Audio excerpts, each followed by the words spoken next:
Here's the third video for the math assignment, so the third set of 5 questions. The perimeter of a triangle is 15x minus 8. So we have some kind of triangle. The perimeter is equal to the sum of all 3 sides. And we know that that's 15x minus 8.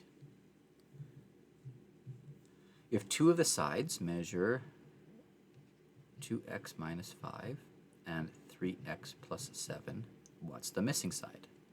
So this side right here. So we just need to take this, rearrange it.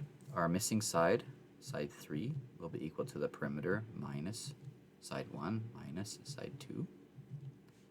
So the perimeter is 15x minus 8, and we will subtract 2x minus 5, and we will subtract 3x plus 7.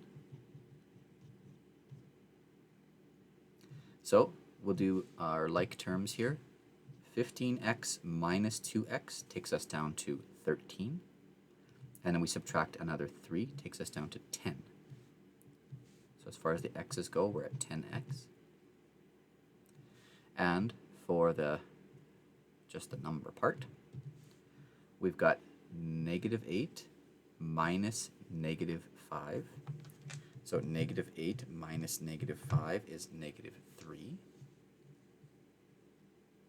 And then if we subtract another 7, we get negative 10. Oops. 7, we get negative 10. So 10x minus 10 should be C.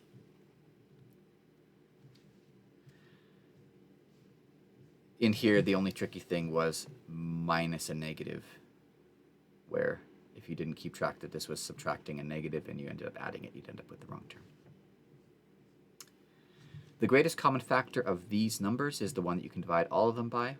So they've all got, here's x's. They got 1x, 2x's, and 3x's. They've all got at least 1x. For y's, here's 2, here's 3, and here's 4. So they've all got at least 2. And as far as the numbers go, 12, 54, and 72, we can divide them all by 2. We get 6. 54 by 2 is 27. And 72 by 2 is 36. Then we've got 6, 27, and 36. These look all divisible by 3. 6 by 3 is 2. 27 by 3 is 9.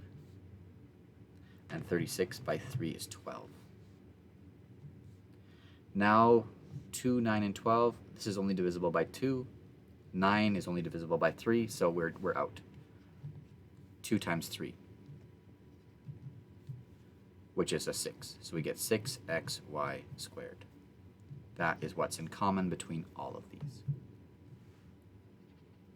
So for greatest common factor, as soon as we can't make it work for all of them, we stop. It was for least common multiple where we keep going until they're all ones. Here, factor t squared plus 9t minus 36. Here, we end up with a perfect square here and a square, but it's being subtracted over there. And here, 9 in the middle. So this is not like that because we have a middle term. So t squared plus 9t minus 36, 9 there. We're looking for factors of 36, negative 36. We could say 1 times 36. We could say 2 times 18. We could say 3 times 12. We could say not 4. Yeah, 4. 4 times 9. Not 5 or 6. We could do 6 times 6. We're looking for factors of these. We know since our last term is negative that one of these is positive, the other one is negative. We're looking for subtraction, a difference between these two that gets us 9. So we're looking for two that are 9 apart. 1 and 36 are 35 apart.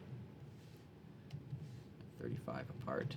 These are 16 apart. These are 9 apart. These are 5 apart. These are 0 apart. This is our winner here, 3 and 12.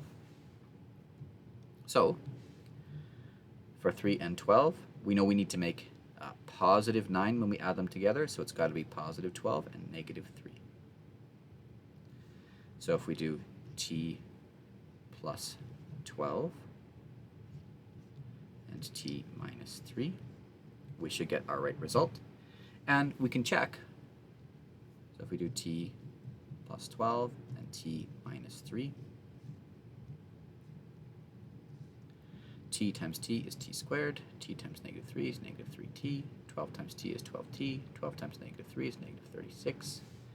We take our like terms here, and we end up with t squared, 12 minus 3 is 9. So we end up right back where we started, which is good. That means we got the right one. We could have always also just checked A, B, C, and D with FOIL. Just multiplied them out to C. That's always an option for multiple choice. So t plus 12, t minus 3, that is C. Which pair on integers has a product, pair of integers, that's got to be, has a product of negative 60 and a sum of 4? So we're looking for factors of 60 that add up to 4. Because it's product of negative 60, I know one's going to be plus, one's going to be minus. So 1 times 60, 2 times 30, 3 times 20. The 60 and 4 play nice? Sure they do. 4 times 15.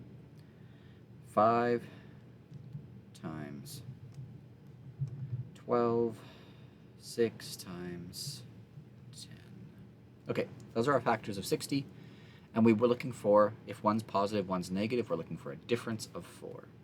So here the difference is 59, difference is 28, difference is 17, difference is 9, difference is 7, and here the difference is 4. So if we take positive 10 and negative 6, the sum is positive 4. Oh, come on. All of these options are 6 and 10? All right. So we know it can't be the ones where they have the same sign as each other. Oh, we just did all this work for nothing. And if we do negative 6 and positive 10, that works. 6 and negative 10 gets us negative 4. So close, but not quite. I can't believe this question boils down to negative 6 plus 10 equals. Negative 6 plus negative 10 equals. Just check to see which one equals 4. That's not a very good question. Last one on this page. The area of a square is represented by this polynomial. The side of the square can be expressed as whatever. The value of a plus b is whatever. Okay. So we've got 49x squared plus 84xy plus 36y squared. It tells us it's a square, so for sure, this term here is going to be a perfect square. This term here is going to be a perfect square. And this term here is going to be like our 2ab that's in the middle there, double the factors that are in these. So if we break this down, assuming that it is a perfect square, and it tells us it's a square, so that's a safe assumption to make, we should be able to get 49 breaks down into 7, 49x breaks down into 7x,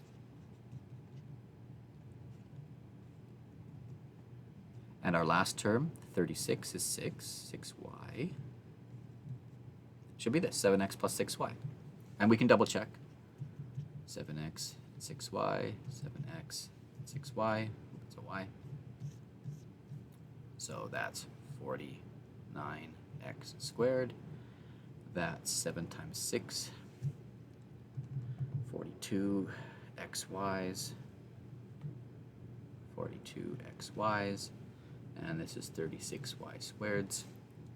And 42xy and 42xy are like terms, so we end up with 49x squared plus 82xy plus 36y squared. That's not 82. It is 84. 2 plus 2 is 4. plus 36y squared. So it does come back to what we started with. That means we have the right factors. So here are, this is maybe the length and the width. So ax plus by, so here's one side is 8x, or 7x plus 6y. So 7x plus 6y. The value of a plus b, 7 plus 6 is 13. This sounds very familiar. I wonder if this question was on here twice. I'll go back and look. All right, next page.